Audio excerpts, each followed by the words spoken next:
I guess format is lots of time for questions. So I'll get the hang of this, I promise. So we're going to have some question and answer sessions for Dr. Sapolsky, and then I'm up here because we've also got a number of people that are, even though they can't observe the talk, they have some questions they'd like to contribute. Great. And so, and then and for those of you that are here, we have a volunteer with a microphone. So if you have a question that you would like to ask, please raise your hand, and he will get the microphone over to you. Krishna, right up here up front.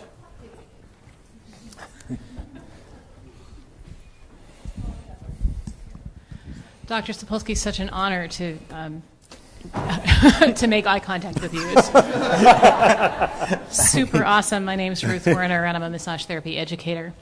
For many years, people in my field have looked at cortisol as a stress marker. And my understanding is we associate cortisol with sort of the low-grade, long-term stress as opposed to the we're all going to die right now kind of stress. Yep. But Dr. Moyer here has done some... I didn't set this up. No, you didn't. No, you totally didn't.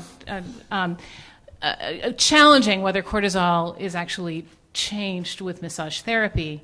And I'm just wondering what you think about cortisol as a marker for long-term low-grade stress. Okay, great. There is this dichotomy between epinephrine, adrenaline, sympathetic nervous system, and an acute stressful crisis and anxiety disorders, cortisol, glucocorticoids, chronic stress, chronic psychosocial stress, major depression. This is this classic dichotomy, and what you get coming out of that is cortisol is the villain in every single scenario of stress-related disease. Except it turns out that it's not true. And the organizing concept in that whole field is what people call the inverse U relationship between cortisol levels and outcome. You got an optimal level, and if you have too little cortisol, there's all sorts of things that don't work well. If you got too much, there's all sorts of, it does this. What you want is just a little bit of stress. What's a little bit of stress? It's what we call stimulation. Moderate, transient stressors activate all sorts of great things. Enhances immune defenses, increases oxygen and glucose delivery to the brain, enhances memory, all of that. It is only when you get past the point of it being stimulatory that you fall into the range where it does exactly the opposite. The brain has evolved this brilliant way to pull this off. It's got two different classes of receptors for cortisol. One of them is 10 times more sensitive than the other. So you get the first hiccup of stimulation coming out of the normal range. The more sensitive ones are the ones mediating all the good stuff. It goes on and on and on. You swamp those good receptors and start filling up the ones that mediate the bad effects. You get this inverse use. So it's totally clear. It's absolutely perfect. Of course, the question becomes, so what counts as each person's optimal stress? Because there's massive individual differences in that. What they have is, once you sort of define it for each person's like personal makeup, what you see is what transient stress is about when it's working well is it's moderately challenging.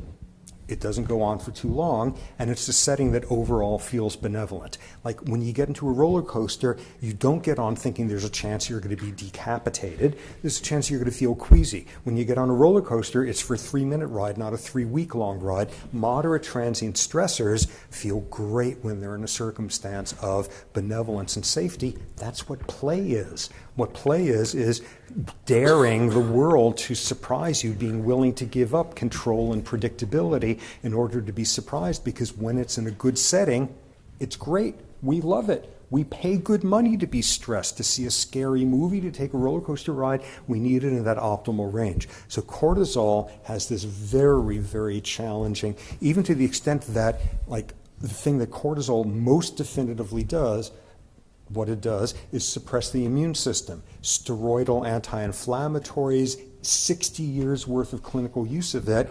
A moderate increase in cortisol levels enhances immune defenses, enhances inflammation. So the theme over and over is this inverse U. Too little can be just as bad as too much. Does this fit with your sense of things? Well, wouldn't it be something if I said, no, Yes. No. Yes, it absolutely does, and it also connects to other. Among the small group of people who focus on massage therapy scientifically as their main focus, most other prominent people who do that have pointed directly to cortisol, specifically the reduction of cortisol, as being the mechanism of effect that brings about other benefits like reduction of anxiety and depression and so on. And I went into, when I did meta-analyses, thinking that that would be the case, that we would find reductions of cortisol. And I've now done several of them, and the result is very consistent. The effect on cortisol is very small, and yet the benefits in some cases are very large in the statistical sense. And so I've tried to get the word out that that can't be the mechanism. So, which fits very well with the meditation literature as well. Yes, and I've done a little research on that area too. Yeah, so it's not one hormone that's the main villain, and it's not always villainous. It's getting it in the optimal range. Thank you. We have another question in the back. Do you want to just shout it out, and I'll paraphrase if it's quiet. Okay. Yeah, I have a question about the effects of analgesia with stress. So some of the studies that have come out when they talk about it in terms of exercise, they call it exercise-induced hypoalgesia, which I'm assuming is the same thing. Yep. And then there have been some populations that have been identified that seem to have an impairment to be able to bring this about, and it's not. So my question is, you mentioned that there are some times that maybe that becomes exhausted, but there's populations like, for example, with chronic low back pain, that this has not been shown to be present, but there are other groups that it has, like people who've been diagnosed with fibromyalgia, for example. So I'm just curious of what your take is on that. Okay. As soon as you are sort of wrestling with sort of individual differences in an endocrine realm like this, the usual suspects are either individual differences in how much hormone you're releasing, beta endorphin, or individual differences in the number of receptors, the efficacy of them, their coupling and the target cells to sort of downstream effects. How loud are you yelling, and how sensitive are your ears to the signal coming through? That being a general theme throughout, at the beta endorphin end, my guess is, I don't know this literature well, my guess is a preponderance of insufficient analgesia type disorders. They're much more at the making the beta endorphin end of it rather than the responding to it with receptors. This is because for some reason the pituitary doesn't have huge stores of it, and beta endorphin is made from this precursor molecule that's like this gigantic, it's called POMC, pro-opiomelanocortin, that goes through this insanely complicated processing. It takes a lot of work for the pituitary to make a lot of beta endorphin. It's got an Achilles heel at that end. That's why chronic stress depletes the beta endorphin. My bet is most of the disorders of something with stress or exercise-induced analgesia, it's going to be at the pituitary end rather than the target tissue end.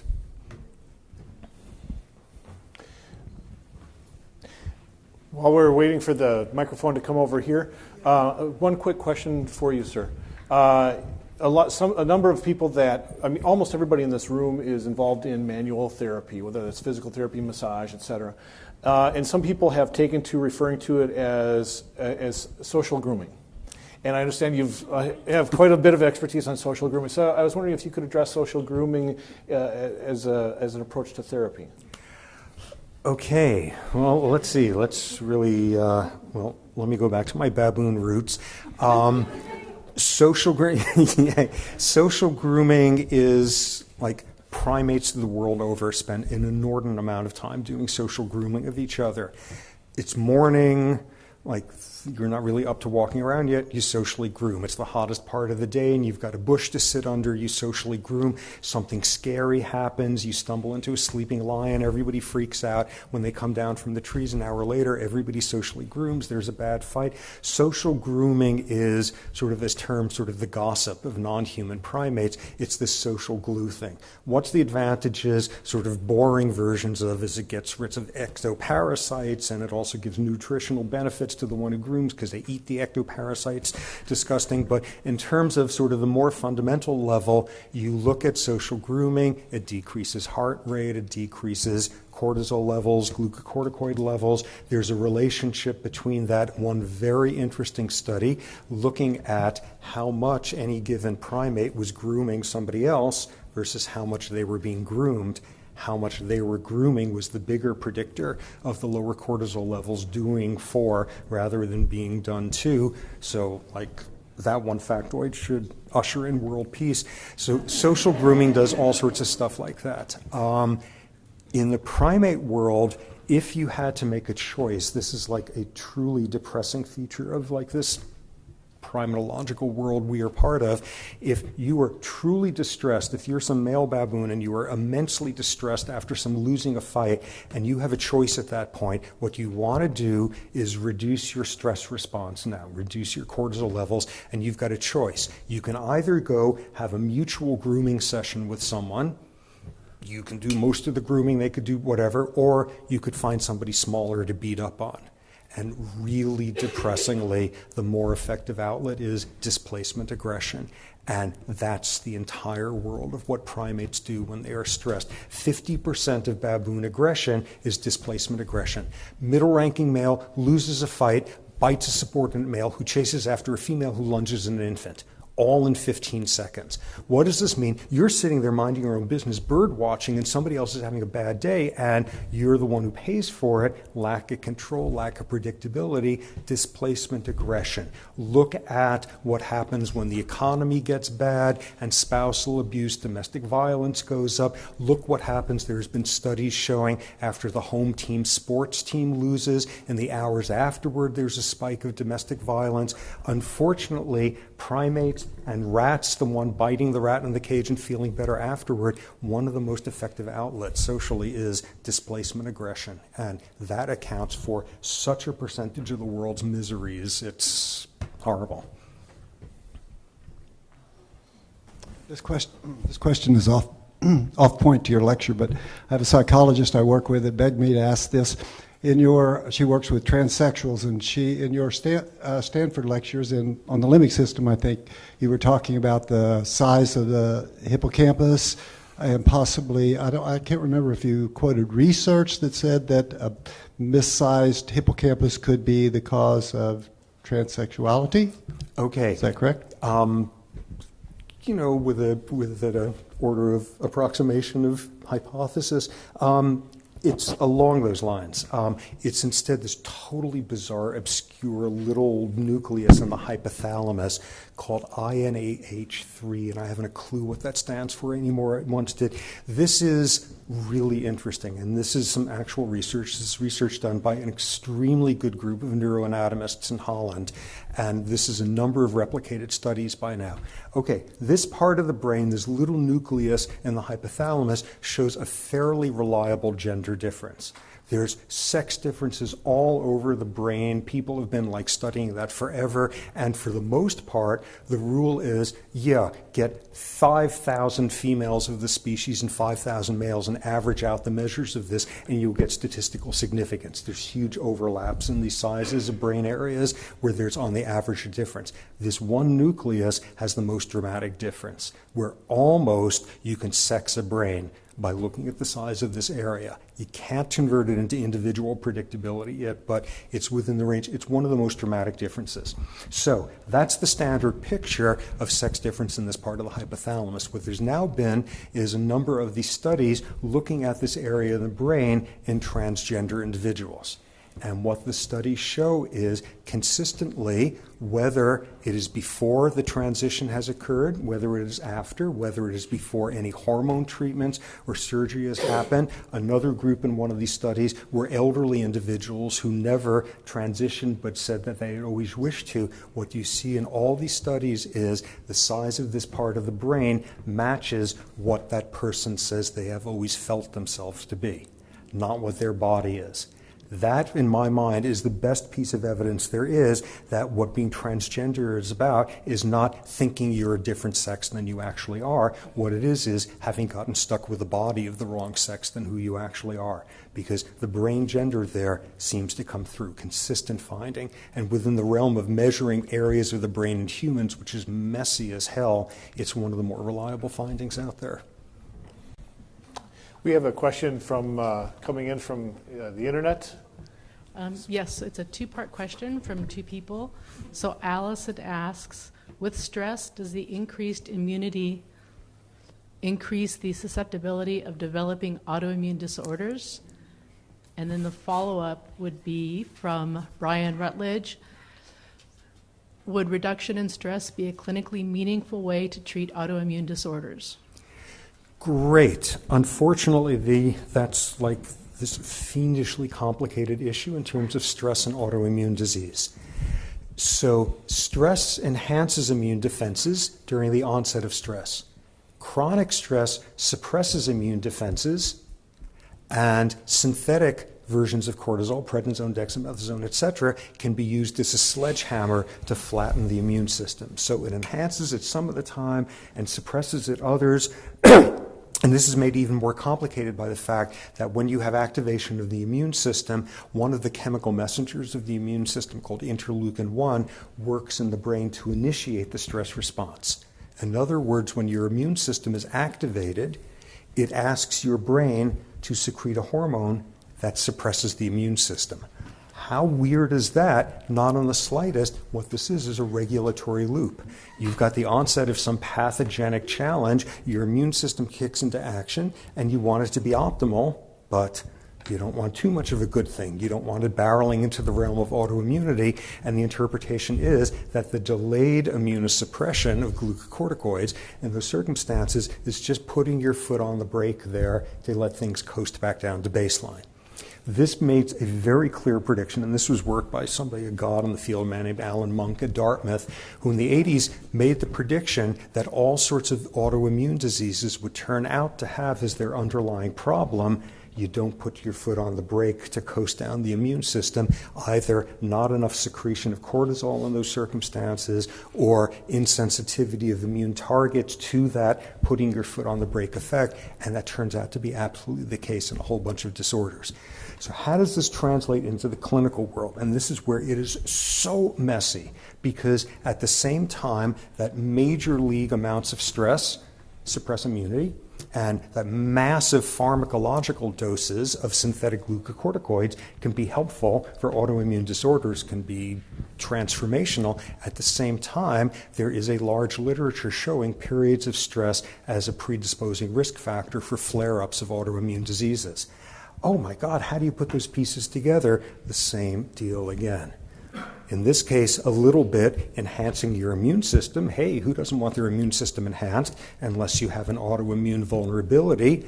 And severe levels, immunosuppression, severe levels protected from autoimmunity. It's this insanely complicated field built around the fact that clinicians who deal with autoimmune diseases, ever since they were like infants, were being trained to give glucocorticoids in massive doses as corticosteroid immunosuppressants, and they haven't quite been able to incorporate the fact that that same hormone in its natural form in basal levels that increase just a little bit, instead of pouring a lake of the stuff on top of the person's head, does exactly the opposite. Can't be.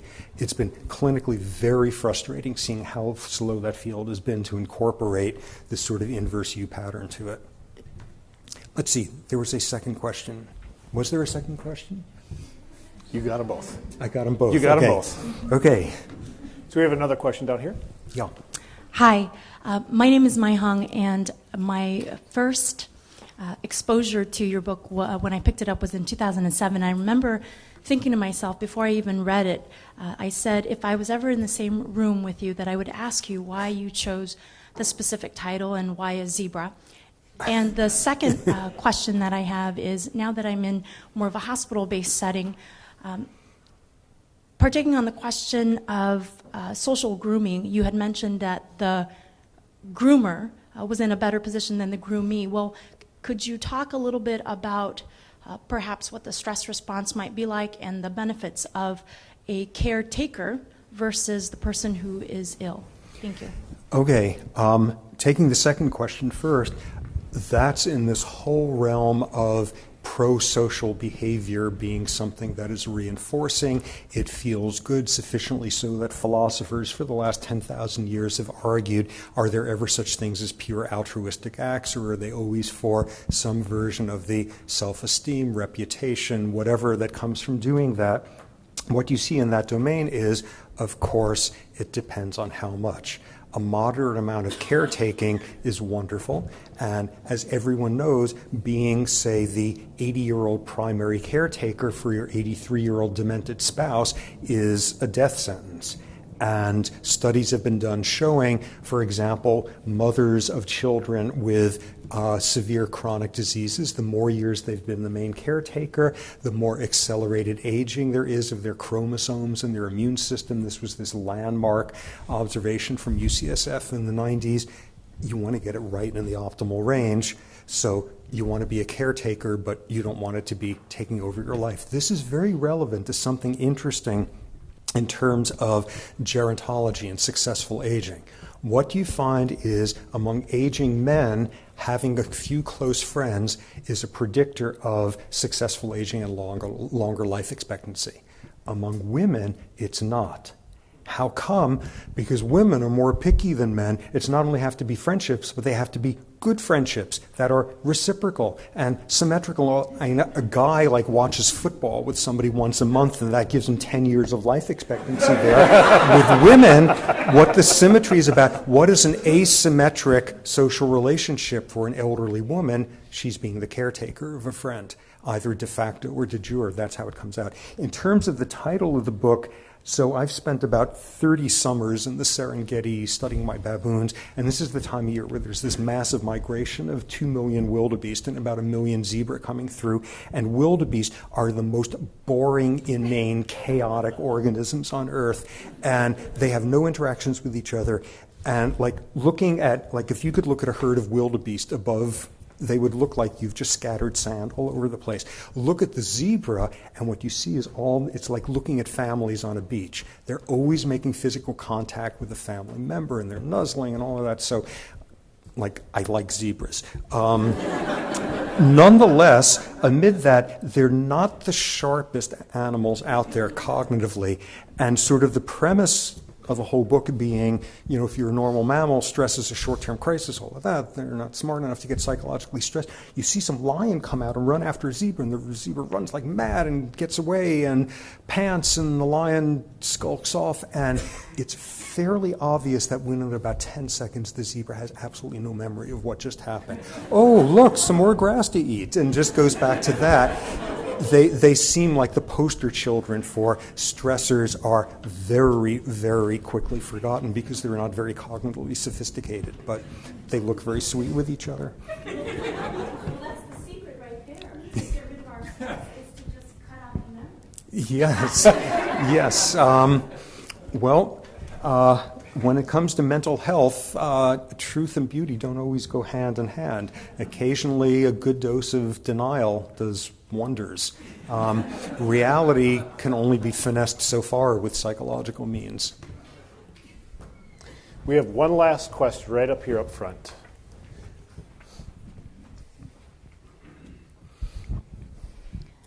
So thinking of Vincent Folletti's Adverse Childhood Experiences study, how much control can changing the environment in adulthood have in modifying stress reactivity? How much variability is available compared to the influence of prenatal and childhood environments or genetic predispositions? Great. Okay. Huge trendy field these days is epigenetics, which is this whole world by which experience doesn't change your genes because it doesn't work that way, but experience could change how readily your genes are activated or inactivated. And the thing about epigenetics that got everybody drooling is that these are all sorts of mechanisms by which environmental factors can cause regulatory changes in genes that could be even lifelong, that could be even multi-generational, that are passed on in prenatal environment from mother to offspring, unbelievably interesting. Unbelievably interesting. Here's cutting-edge molecular biology showing why childhood matters and why childhood matters for a long time afterwards. So incredibly exciting stuff. And then next door, you have the people who are depressed as hell by this finding, the people who are trying to understand adult resilience and adult plasticity, because everything that they study as well is that very little is set in stone in the adult brain. The biggest revolution in neuroscience of the last quarter century is overturning for the last 10,000 years. You take Intro Neuro 101 and they teach you the adult brain doesn't make new neurons. Turns out the adult brain does. In certain really interesting outposts under certain brain plasticity, the brain that rebuilds itself meets early experience, has lifelong, even multi-generational, unchangeable effects. Where do those pieces come together?